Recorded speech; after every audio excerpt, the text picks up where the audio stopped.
I'm David Rooney with VBNsports.com. On April 29th, youth football players from all across BC gathered in Chilliwack to participate in the Game 2023, a first-class exposure game played in honor of the football journey of Vaseko and Nelson Lokombo. The game is supported by the BC CFA in partnership with Chasing Hope, a nonprofit charity in support of mental health awareness for all players in British Columbia.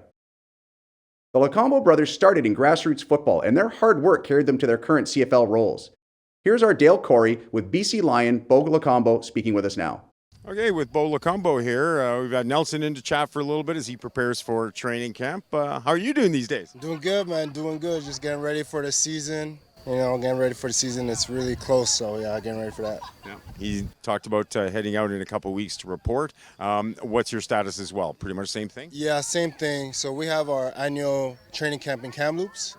It starts May 13th. I think veterans got to report May 14th, so I'll be up there for about 2.5 weeks, and then away we go. Yeah. It can get pretty hot up there for training camp, so you're kind of getting a bit of exposure to all that heat right now, eh? Oh yeah, man, it's hot. This is what I like though. I like when it's hot like this, especially it's kind of weird that it's hot like this right now, end of April. Usually it starts like closer to mid-May, but this is some nice foreshadowing to what, the summer's going to be like. It's going to be a hot one for sure. Yeah. It's a game where the elements come into play during a game. A lot of other sports, baseball being an outdoor sport, isn't playing when it's raining. You guys will play when it's rain, when it's snow, when it's hot like this, when it's 35 degrees. How do you prepare for all of that? And these young kids are going through it right now. You could be playing and it could be minus 15 in Regina, or it could be plus 35. How do you prepare for all that? Yeah, that's a good question. The biggest thing is you want to stay hydrated. You want to make sure you drink lots of water. Lots of Gatorade, stuff like that. You want to try to stay out of the sun as much as possible, stay in the shade, and just drink a lot of fluid, when you can. And I know a lot of guys like me, myself, I like to cover up too, wear long sleeve or whatever the case may be, just to make sure that you stay as, as efficient so you can perform at a high level and the sun doesn't just drain you. But, I also enjoy this kind of weather, so it's all good as long as you stay prepared and you kind of, you just kind of get ready, you'll be all right. Nelson mentioned that when Shell came calling, he said yes. I'm sure when she called you as well, you don't get much choice. You pretty much have to say yes, I'll come and help, right? Yeah, when it comes to Mama Shell, you kind of just gotta follow suit, man. She's a great lady, man, great woman. I really like her. What do you remember from those days with the Falcons and community football? What comes back to mind in your first jump into this sport? You know what, Dale? For honestly, I actually didn't really get too involved with the Falcons because I started football a little bit later than Nelson. I started playing football at the age of 14 years old, so I didn't do any of the Falcons and any of the Pee Wee stuff. My first year was with Chieftain George, and because my first football season was in 2000, I want to say 4 or 2005, and it was Chieftain George and Gordie Howe together combined back then. So I didn't get a taste of any of the young stuff, and it's in a way it's good, in a way it's bad, But yeah, I didn't get the chance to really experience that with Shell or anybody like that.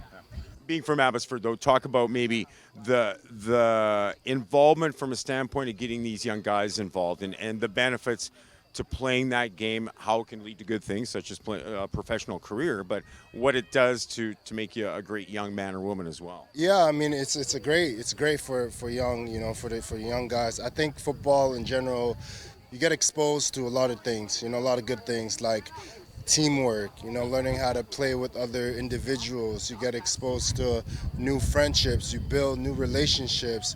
I think the biggest thing is just experiencing that at a low level, at a young level, because as you get older, as you become better and you start playing at a higher level and become a pro, that fun kind of disappears, it becomes more of the business. You get to see that side of it. So at this level, it's all about enjoying yourself. It's all about learning the game, developing, making those connections, creating those memories, those experiences. That's what it's all about. And that's why I love being part of this, because you get to see true happiness. When guys get a nice tackle, you see the excitement, or a touchdown or a nice catch. You really see that, and that's the part of football that I love. And even till this day, even still playing, at 9 years later, I still enjoy that aspect of it. Yeah. Not so much the business, but that aspect of it is what it's all about. And so for me, I like to give back. I like to watch these guys play, and football is it's an amazing sport for sure. Well said, well said. Do you remember, I've been asking these young guys what got them involved. Do you remember how you first got involved in football? What inspired you to want to play the sport? Yeah, I got involved because I had a really curious mind as a little boy. I wanted to try all sports. Yeah. I started with soccer. Being an immigrant, that's all we played back home in Africa. When we came here in Canada, I got involved in soccer a little bit, but I wanted to try a different sport. So basketball was my next sport.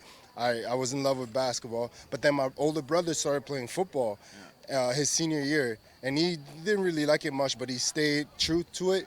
And then I was like, let me try this sport. And I was a really raw guy. I was like skinny, like maybe a buck, 80 at like 6'1", 6'2", just like skinny, right? Super raw, but I was just so much more athletic than all the other kids. And naturally, I was just better. I used my athleticism to make those incredible catches and those incredible plays. And so that's kind of like just like getting that feel and like getting that like excitement made me stick to it.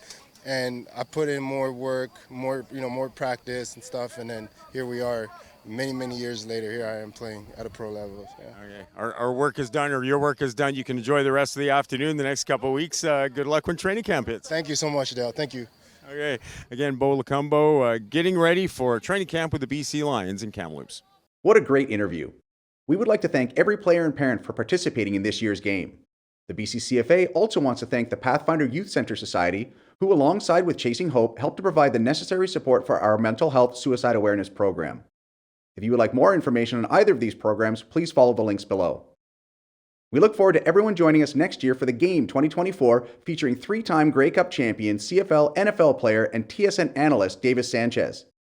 Please follow the Game BCCFA Showcase on Facebook and Instagram for more information. On behalf of the Game, the BCCFA, and VBNsports.com, I'm David Rooney.